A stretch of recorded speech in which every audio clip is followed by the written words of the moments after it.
32번 주택금융입니다. 1번 지문을 한번 보세요.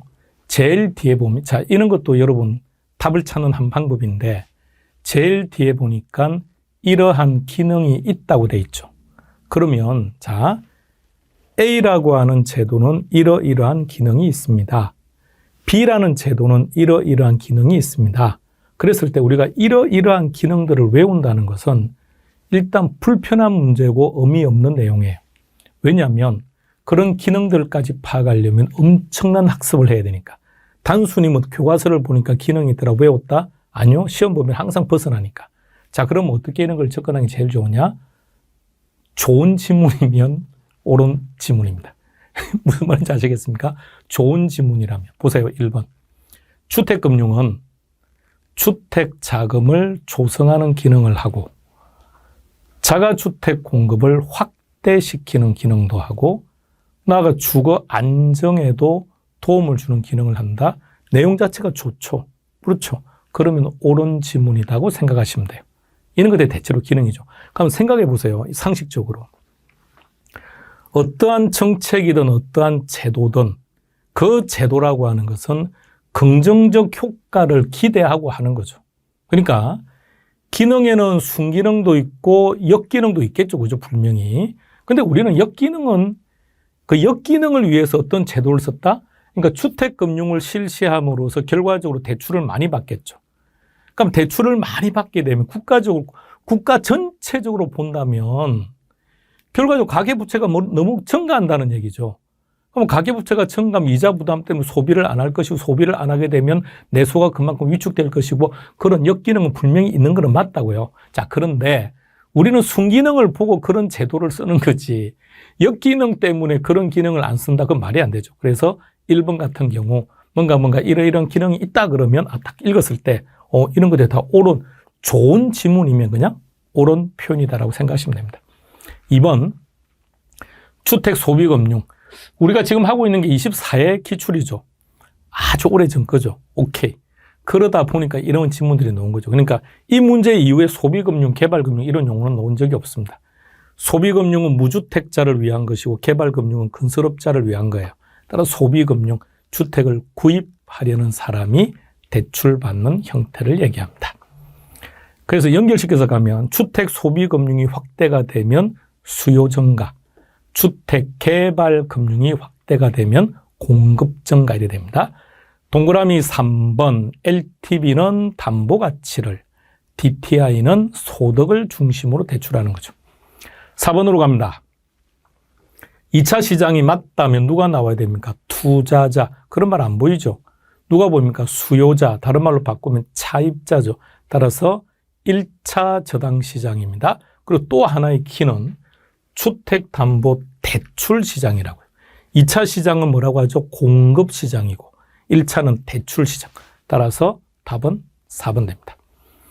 5번으로 갑니다. 원리금 균등과 원금 균등을 비교했을 때 대출 직후, 다른 말로 말하면 상환 초기, 원리금 상환액이 큰 순서대로 배열하면 원금, 원리금, 최정식이니까 정확한 표현입니다. 33번. 자, 이런 문제.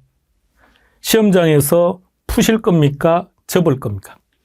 아니, 한 개, 두 개 자꾸 접다 보면 몇 문제 푸시려고 다 접어버립니까? 해야 됩니다. 근데 이 문제는 딱 두 가지 스타일입니다. 30초 내로 답을 찾거나 아니면 2, 3분 걸리거나 이런 문제는 한 2, 3분 걸리겠죠. 자, 그러면 이런 문제를 우리가 무조건 1분 내에 끝내야 됩니다. 40초에 끝낼 수 있으면 더 좋고요. 자, 그럼 다시 출제자가 이런 문제를 출제하는 의도가 뭘까요? 오케이. 덤비지 말라는 얘기입니다. 시간을 많이 소요하게끔 만들어서 우리를 불편하게 만드는 게 목적이죠. 그럼 이런 문제들의 특징 뭐라고 했습니까? 무조건 답은 5번 아니면 4번입니다. 자, 따라서 이런 문제가 나오면 어떻게 할 거냐? 일단 5번을 해석하고 5번이 정답이면 5번을 체크하면 되고요. 5번이 정답이 아니면 4번 찍고 끝. 4번 문제 푸는 게 아니고 4번 찍고 끝. 다시 5번 지문 해석하고 맞으면 5번이 정답으로 체크하면 되고 그럼 5번이 아니더라. 그럼 4번 찍는 것으로 끝. 그렇게 하면 1분 이내에 가능합니다. 자, 33번은 DCF 계산 문제죠. DCF 계산 문제에서 포인트는요, 저 현금 유입이 문제입니다. 먼저 현금 유출을 우리식으로 표현하면 현금 유출의 현재 가치, 따라 절대 손대면 안 된다. 포인트는 현금 유입인데 이것을 현재 가치로 만들어야 됩니까? 그대로 두고 계산을 해야 됩니까? 그것은 무엇을 구하느냐에 따라서 달라요. 순현가를 구하거나 수익성 지수를 구할 때는 현재 가치로 만들어야 됩니다. 그러나 내부 수익률을 구할 때, IRR을 구할 때는 현재 가치로 만들면 안 됩니다. 자, 그러면 현재 가치를 구해야 되니까 기간은 1년이고 할인율은 10%랍니다. 그럼 A, 121만 나누기 1.1 하면 되겠죠. 자, 그래서 이렇게 계산합니다. 여러분이 계산한 숫자와 비교하세요. 다르면 여러분이 틀린 겁니다.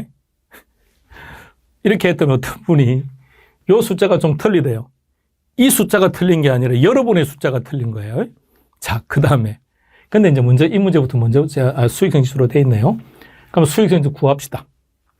그러면 유입의 현가가 올라가야죠. 그럼 A 같으면 110 나누기 100. 이런 경우는 제일 쉽네요. 1.1. 나머지 다 이렇게 계산합니다.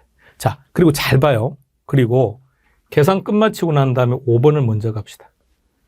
자, 문제는 틀린 것 찾는 겁니다. 수익성 지수가 가장 작은 것 찾으면 얼마가 되죠? 0.98이죠. B. 그럼 동그라미 5번은 옳은 지문이죠. 그러면 정답은 4번 되는 거죠. 이렇게요. 자, 여기서 한 가지만 더 볼게요. 한 가지만. 먼저 3번을 한번 보세요. 3번 지문.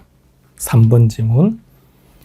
A 사업에만 투자하는 경우하고 A, B 사업에 투자하는 경우라 그랬죠. 자, 그러면 지금 현재 우리는 각각의 PI를 다 계산을 한 상황이지만 만일 요 각각의 PI를 구하지 않은 상황이라고 전제할게요. 그러면 A, B 사업을 함께하면 분모는 투자 금액이죠. 자, A와 B의 투자한 금액 합쳐보세요. 100만 원, 120 합치면 220이죠. 그 분모 220 들어간 거예요. 현금 유입은 110하고 요 금액을 둘을 합친 거예요. 이게 들어간 거예요. 자, 그런데 지금 현재 이 문제는 우리가 각각의 PI를 구한 상태죠. 자, 계산기 준비하세요. A 1.1 더하기 B 0.98 더하세요. 나누기 2를 해보세요. 1.04 나오죠. 똑같아요. 자, 이번에는 4번을 보세요. 4번의 CD죠. CD도 마찬가지입니다. 분모. 이 둘을 합친 거예요. 150과 170만 원 합쳐서 320만 원 들어간 거고 요 두 금액 합쳐서 345만 원 들어간 거예요. 그런데 이 둘을 보세요. 1.09 더하기 1.07 나누기 2를 하면 1.08이죠. 똑같이 나와요. 그러니까 그것도 이제 활용 한번 해보세요. 그러니까 이 문제에서는 활용할 필요 없는 거지만 혹시 다른 문제에서 나왔을 때는 이렇게요. 자, 그래서 다시 한 번 더 합니다. 33번 문제 스타일을 만났다. 그러면 5번 확인한다. 5번이 답이면 5번 마킹. 5번이 답이 아니다. 4번 찍고 끝. 나머지가 답이면 어쩔 수 없고요. 자, 이렇게 가자고요. 이렇게 하면 1분 내에 풀어냅니다. 그러면 이 문제에서 1분 내에 푸는데 제일 중요한 거는 결론은 요 계산을 최대한 빨리 해야 돼요. 여기서 시간을 다 빼앗겨 버리면 안 됩니다. 33번이었습니다. 34번으로 가겠습니다. 단독주택에 관한 내용이네요. 1번. 첫 번째 키는 표준주택이죠. 표준주택이 보이던 개별주택이 보일 때 일단 무조건 단독주택 확인해야 됩니다.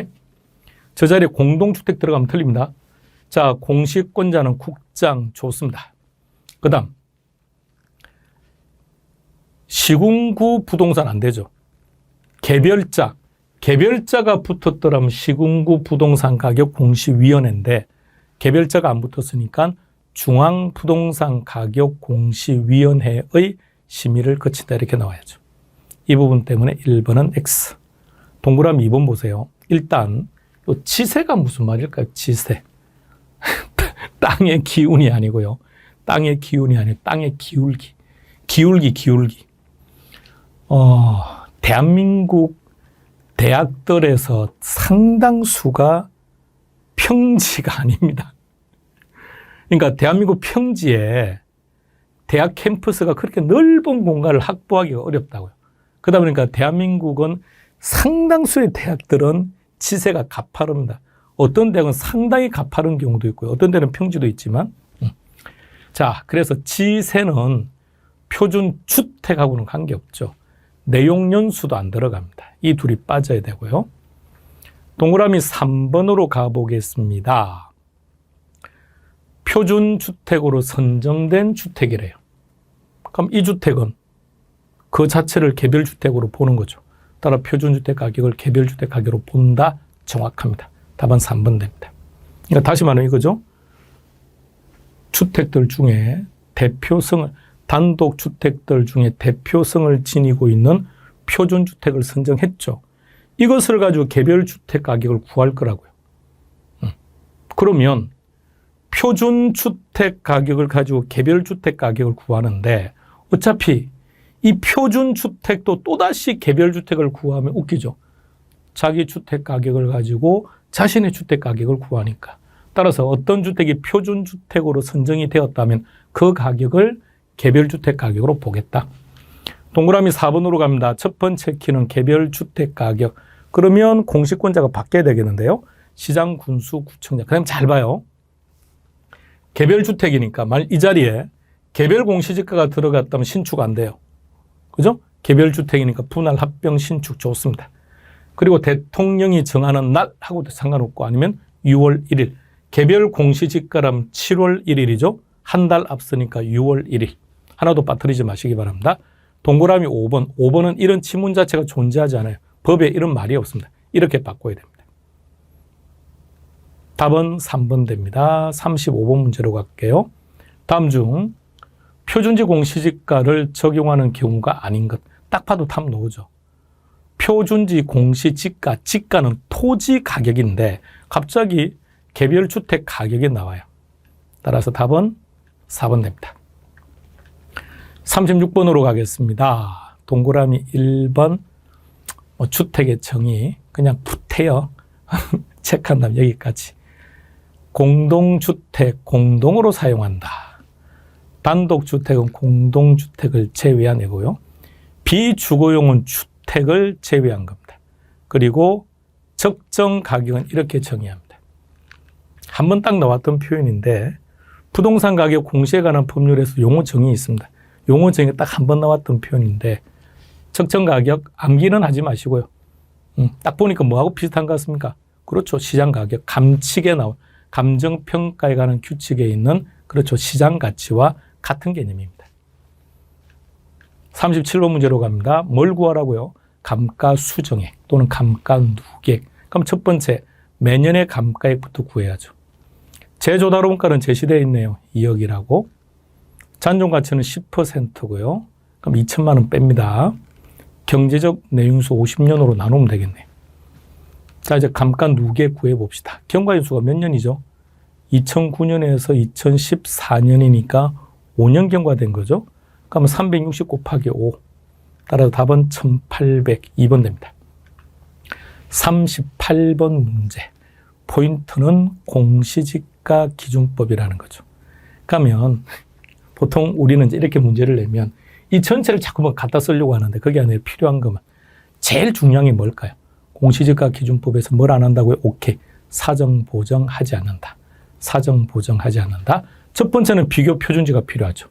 기억은 다 비교, 첫 번째는 비교, 전부 다 기억은 똑같네요. 그럼 사정보정 들어가면 틀려요. 리얼 들어가면 다 틀리고, 그 다음 뭐부터 합니까? 시점 수정, 지역요인 비교, 개별요인 비교. 면적 보정도 없습니다. 그리고 그 밖 요인 비교. 그럼 답은 5번 되겠네요. 39번 문제로 가겠습니다. 단위면적당 제조다로원가를 구하랍니다. 그러니까 항상 제조다로원가를 구할 때 뭐가 필요하다고 했죠? 공사비라 그랬죠. 공사비 다 합쳐볼까요? 직접 공사비 3억, 간접 3천에 이윤이 7천, 합치면 4억 되겠네요. 자, 4억. 그 다음에 물가와 관련된 정보를 찾습니다. 145죠. 그럼 4억 곱하기 145. 이렇게.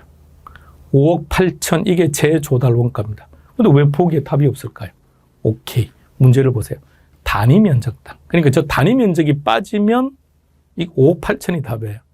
근데 단위 면적을 보면 첫 번째 조건에서 대지 면적은 500이고 연 면적은 1450이죠. 공사비는 연 면적을 하는 과정에 발생한 거니까 1450으로 나눠주면 되겠죠. 따라 단위당 40만 원. 답은 4번 됩니다. 40번 문제. 주된 방법을 물어보는 거네요. 1번 건물은 감가되죠. 감가되니까 원가법이죠. 나머지는 할 거 없을 것 같은데요. 답은 1번 됩니다. 이렇게 해서 25회차 기출 정리합니다.